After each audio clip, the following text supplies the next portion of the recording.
guys, what's up and welcome back to our YouTube channel. So for today's video nga po, pag-uusapan naman natin yung mga benepisyo nga po ng yogurt.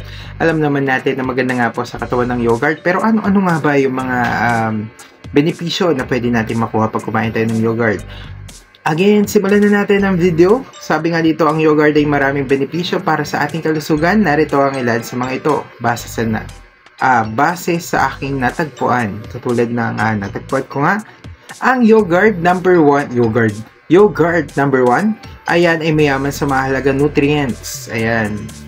Ang yogurt ay naglalaman ng halos lahat ng nutrients na kailangan ng iyong katawan. Ito ay kilala sa pagkakaroon ng maraming calcium, isang mineral na kailangan para sa malusog na ngipin at buto. Isang tasa daw ng yogurt ay nagbibigay ng 49% ng inyong pang-araw-araw na pangangailangan sa calcium. So again, 49% agad, ano? And sabi nga dito, mataas din ito sa vitamin B. Ayan, lalo na vitamin B12 at riboflavin. Hindi ko sure kung paano bigyan yun, pero yun nga po yun. Sabi pa dito na parehong maaaring protektahan laban sa sakit sa puso at ilang neural tube birth defects. So, ganda. Actually, nagulat din ako doon na panglaban din pala at pagprotekta din sa ating puso itong yogurt. So, number 2. Yes, number 2 pa lang tayo.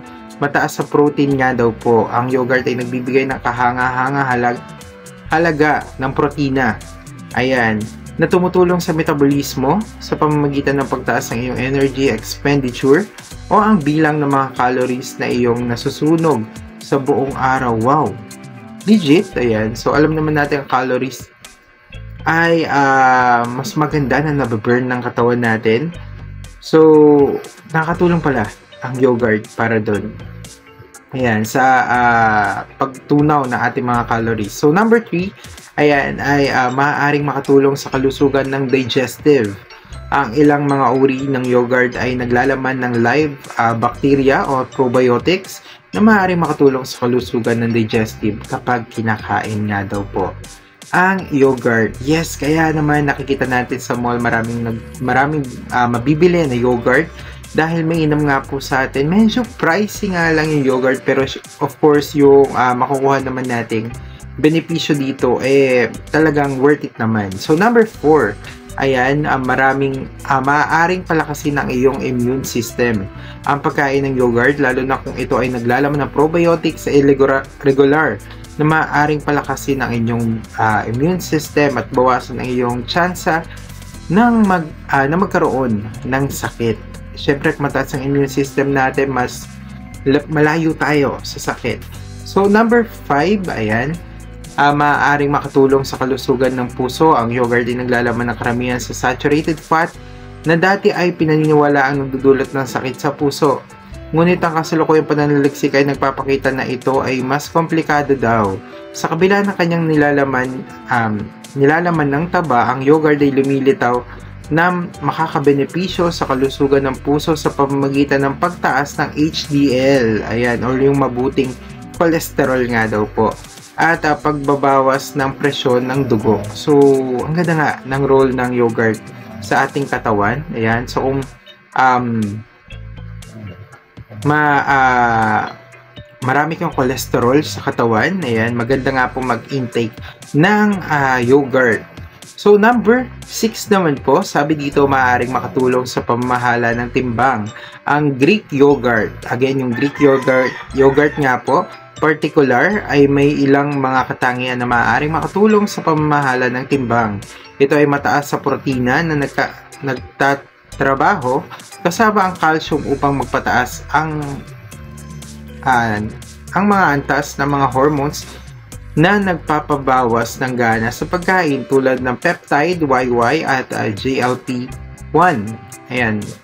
Yun nga daw po yung benepisyo ng yogurt. Sabi nga dito, tandaan na hindi lahat ng yogurt ay pareho. Yes, katulad nga ng sinabi na kanina, may Greek yogurt and all. Ayan, sabi pa dito, kapag namimili ng yogurt, piliin ang walang artificial na sweeteners at walang idinagdag na asukal. Dagdagan ito ng iba't ibang berries, dried fruits, nuts, or seeds para bigyan ng iyong plain yogurt ng higit na lasa. So, yun lang ang suggestion nga din po nung ni-research natin Ayan, pwede nating dagdagan ng iba't ibang berries. Ayan, blueberries, strawberries, alam niyo na. Ayan, and dried fruits, nuts, o seeds para naman maging magkaroon ng lasa. And of course, may mga benepisyo din po yung mga nilalagay din natin ngayon. Ito, ang source po natin dito ay Healthline. Ayan, and of course, yung Very Well Health. Yun po yung source po ng information po na i-share po natin yan. So, yun lang po. Maraming salamat. Kung nagustuhan nyo po itong vlog na to, comment, pag-like, and subscribe na nga po kayo at hit na po yung notification bell para ma-updated po kayo sa lahat ng ating videos. So, yun lang. And maraming salamat po kasi malapit na ako ma-monetize. So, sa lahat po ng mga nakakarating hanggang dito sa dulo, comment down below. And of course, maraming salamat po. And kung gusto nyo magpa-shoutout, mag-comment lang kayo ng #shoutout, mga ganun. Kung gusto nyo. Pero yun na nga, maraming salamat. God bless and ingat po kayo palagi. Thank you and see you again sa another vlog po natin. Bye-bye!